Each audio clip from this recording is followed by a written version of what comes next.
मुंबई के बोरीवली पश्चिम बोरीवली विधानसभा के विधायक सुनील राणे के विकास कार्यों दूसरा वार्षिक रिपोर्ट जनता के सामने रखा।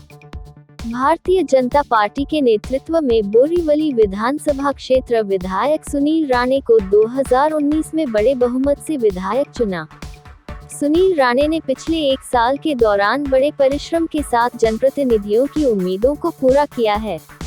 सुनील राणे द्वारा किए गए विकास कार्यों की दूसरे वार्षिक रिपोर्ट जनता के सामने विट्टी इंटरनेशनल स्कूल में कार्य संकल्प कार्यक्रम का आयोजन किया गया।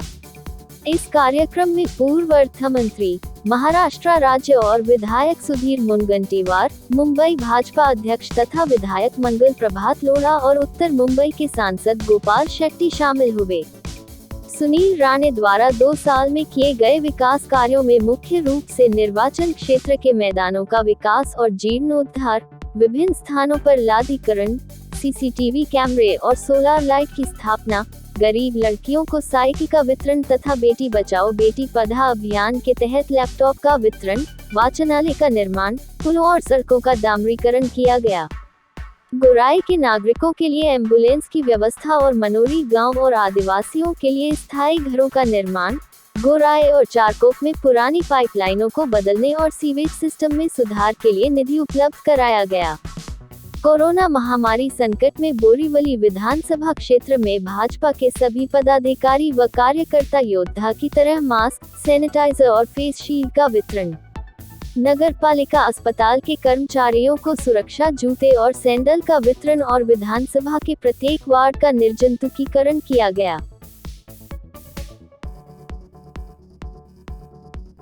देखो भाई साहब, उनके प्रश्नों को जवाब देना यही अपने आप में मुझे लगता है कि बड़ा गलत काम होगा।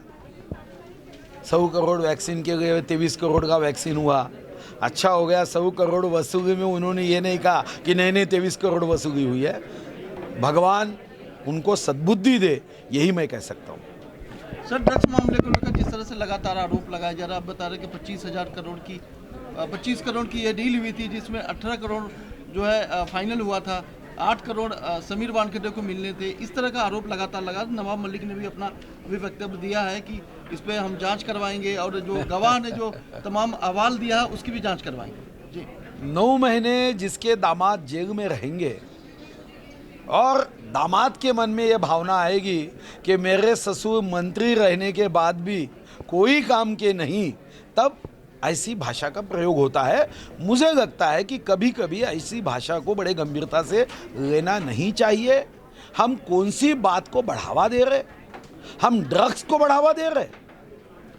मुझे लगता है कि मंत्री रहने के बाद हमारा काम प्रेस कॉन्फ्रेंस लेने का नहीं है। अगर आपके पास जानकारी है तो एनसीबी के पास जाइए, वहाँ बताइए, आप कोर्ट में जाके बताइए। ये क्या बचकाना हरकतें है भाई कि आप कह रहे 25 करोड़ की डील हो गई, 18 करोड़ दिए गए। मुझे नहीं लगता कि बचकानी हरकतें इससे बड़ी हो सकती कोई। सर, समीर वानखेड़े के इस्तीफे की भी मांग की जा रही है कि उनका इस्तीफा ले लिया जाए, क्योंकि इस तरह से जो आरोप लगे हैं, क्योंकि जब जांच होगी तो अगर वो पद पे बने रहेंगे तो शायद जांच निष्पक्ष नहीं हो पाएगी। नहीं, लेना चाहिए। जिस मंत्री के दामाद के ऊपर आरोप है तो जांच के प्रभाव हो सकता है, तो लेना चाहिए, पूरे सरकार का लेना चाहिए। बहुत सही बात नवाब मलिक ने कह दी है, उनके जिंदगी की ये पहली सही बात है। सर, कहीं ना कहीं पहले ईडी पीछे लगती थी, अब एनसीबी पीछे लग रही है, इस पे क्या कहना है? देखो, गलत काम करोगे तो यार एनसीबी तब भी लगती थी, मगर भारतीय जनता पार्टी ऐसी गंदी राजनीति नहीं करती थी।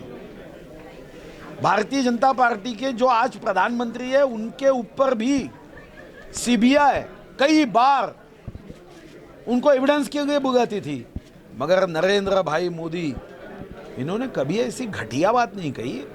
देखो, ये चोर के दाढ़ी में तिनका, मगर इनकी दाढ़ी तो पूरी तिनके की है।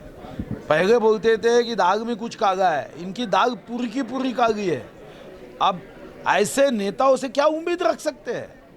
ये नेता लोगों को अपनी चमड़ी बचाने के लिए, अपने पाप को छुपाने के लिए ED, CBI, income tax, NCB, ये बड़े आसान संस्थाएं लग रही है, मगर गलत अगर काम किया है भाई तो भुगतना तो पड़ेगा।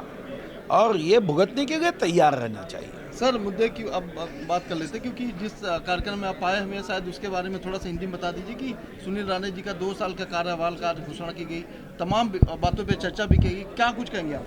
सुनील राणे जी बड़े संवेदनशील नेता है, जो करता है सेवा भाव, उसका नाम है सुनील राव। क्या बात, एक सेवा भाव से वो काम करते आए हैं और 2 वर्ष में अपने मतदार संघ के मतदाताओं ने, जिन्होंने विश्वास के साथ अपना मतरूपी आशीर्वाद उन्होंने दिया है, उनके लिए पूरी तरह से सेवा, संगठन, संघर्ष, विकास और संवाद, ये पंचसूत्री के माध्यम से एक आदर्श विधायक के नाते वो काम कर रहे। हमने उनको तहे दिल से शुभकामना दी है और हमारा विश्वास है कि आदर्श विधायकों में एक सुनील राणे जी आगे बढ़ेंगे और नाम की तरह कोई काम को वो नो नहीं कहते, यस कहते हैं। एक ही बात है कि 2 वर्षों का कार्य अहवाल, बहुत सारे विधायक सांसद अपना अपना अहवाल देते हैं। मैंने पिछले साल भी कोरोना के महामारी के इस संकट में कार्य अहवाल लोगों के सामने रखा था। इस साल भी 24 अक्टूबर को रखा है। आज 2 वर्ष बराबर पूरे हुए। जो बड़ा काम मुझे दिखाई देता है बोरीवली के लोगों के लिए है, वो है आरोग्य की सुविधा में अस्पताल का निर्माण। जो बोरीवली पिछले कई वर्षों से ये मांग कर रही है कि मल्टी सुपर स्पेशल हॉस्पिटल का निर्माण हो, और उसके लिए मैं लगातार प्रयास कर रहा हूँ। हमारे सांसद आदरणीय गोपाल शेट्टी जी के मार्गदर्शन में आने वाले 2 वर्षों तक, क्योंकि अस्पताल ये बहुत बड़ा विषय होता है, लेकिन बोरीवली वालों की ये मांग है कि एक सुपर स्पेशलिटी हॉस्पिटल इस बोरीवली में हो। ये बहुत बड़ा काम करने का प्रयास मैं कर रहा हूँ। देखो, ऐसा है कि मैंने कहा कि आलोचना करने वाले हर जगह पे मिलते हैं, लेकिन काम करने वाले बहुत कम मिलते हैं। 2004 से 2014 में सरकार किसकी थी? कांग्रेस की सरकार थी, राष्ट्रवादी की सरकार थी। 1999 में शिवसेना और भारतीय जनता पार्टी की सरकार जाने के पश्चात इसी महाराष्ट्र में 15 साल तक कांग्रेस और राष्ट्रवादी की सरकार थी। मैं पूछना चाहता हूं कि 100 करोड़ अगर इस देश में लसीकरण का टप्पा पार किया है, हमने कहा है कि कितने लोगों ने पहला डोज लिया, कितने लोगों ने दूसरा डोज लिया, और लोग तो आलोचना करते रहते हैं, लेकिन आपके हाथों में सरकार है। आप महाराष्ट्र में पिछले 2 वर्षों में क्या किया, इसका लेखा जोखा आने वाले नवंबर महीने में दो, उसके बाद हम चर्चा करेंगे।